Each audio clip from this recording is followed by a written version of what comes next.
இன்றைக்கி நம்ம வந்து லோக்காக வந்து ஒரு மலையாளம் ஃபிலிம்லேருந்து அது வேர்ல்டு வைடு எப்படி ஒரு சவுண்ட் பண்ணிட்டுருக்குன்னு நீங்கள் பார்த்துட்ருக்கீங்க. ஸோ அது ஆடியன்ஸ் கிட்ட தான் இருக்குது.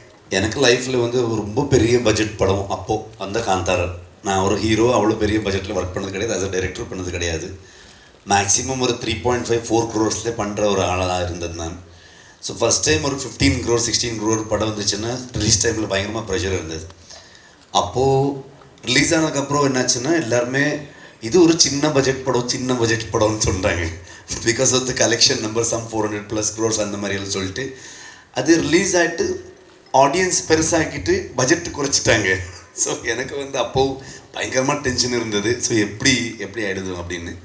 ஸோ அந்த மாதிரி நம்பர் கேமில் நம்ம போக முடியாது எப்போவுமே. ஆனால் அந்த 1000 கோடி கிளப் 1000 crore கிளப் அந்த விஷன் இருக்கா உங்கள் டீமுக்கு? எங்களுக்கு ஆடியன்ஸ் கிளப்பு போதும்னு ஒன்று நினைக்கிறேன்னா. ஆடியன்ஸ் கிளப் இருந்தால், ஸோ ஃபேன்ஸ் கிளப் இருந்தால் அது போதும்னு நினைக்கிறேன்.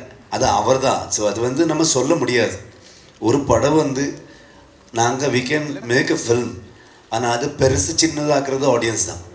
அவரும் நினச்சாங்கன்னா உங்களுக்கு எக்ஸாம்பிள் சூஃப்ரம் ஷோ எங்கேருந்து எங்கே போச்சுன்னு உங்களுக்கு தெரியும். லாஸ்ட் காந்தாரோ எங்கேருந்து எங்கே போச்சுன்னு உங்களுக்கு தெரியும். அந்த மாதிரி இன்றைக்கி நம்ம வந்து லோக்காக வந்து ஒரு மலையாளம் ஃபிலிம்லேருந்து அது வேர்ல்டு வைடு எப்படி ஒரு சவுண்ட் பண்ணிட்டுருக்குன்னு நீங்கள் பார்த்துட்ருக்கீங்க. ஸோ அது ஆடியன்ஸ் கிட்ட தான் இருக்குது. ஸோ அவருக்கு எது பிடிச்சிருச்சுன்னு ஒரு படமாக அவர் பெருசாக்கலாம் சின்னதாக்கலாம்.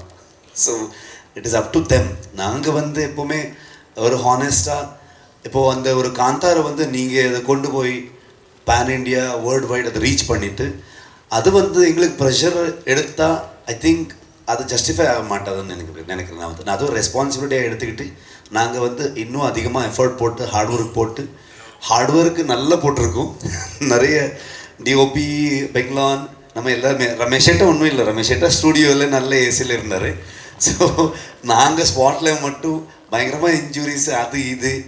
ஸோ ஆல்மோஸ்ட் 3 years அரவிந்த் என்னுடைய ரைட்டர்ஸ் எல்லாருமே வந்து மொத்த ஃபேமிலி வந்து குந்தாபுரம் ஷிஃப்ட் பண்ணிட்டு இவன் ஒருத்தன் தான் வந்தா பெங்களா. ஸோ ஃபேமிலி இங்கே இருந்தார். ஸோ அந்த மாதிரி ஒரு டெடிக்கேஷனில் மொத்த டீம் நம்ம வந்து அந்த சக்ஸஸ் நீங்கள் கொடுத்தது அதை ரெஸ்பான்சிபிலிட்டியாக நம்ம யோசிச்சுட்டு அதை இன்னும் அழகாக பண்ணணும், இன்னும் எஃபர்ட் போடணும், அந்த மாதிரி தாட்டில் தான் நம்ம பண்ணோம்.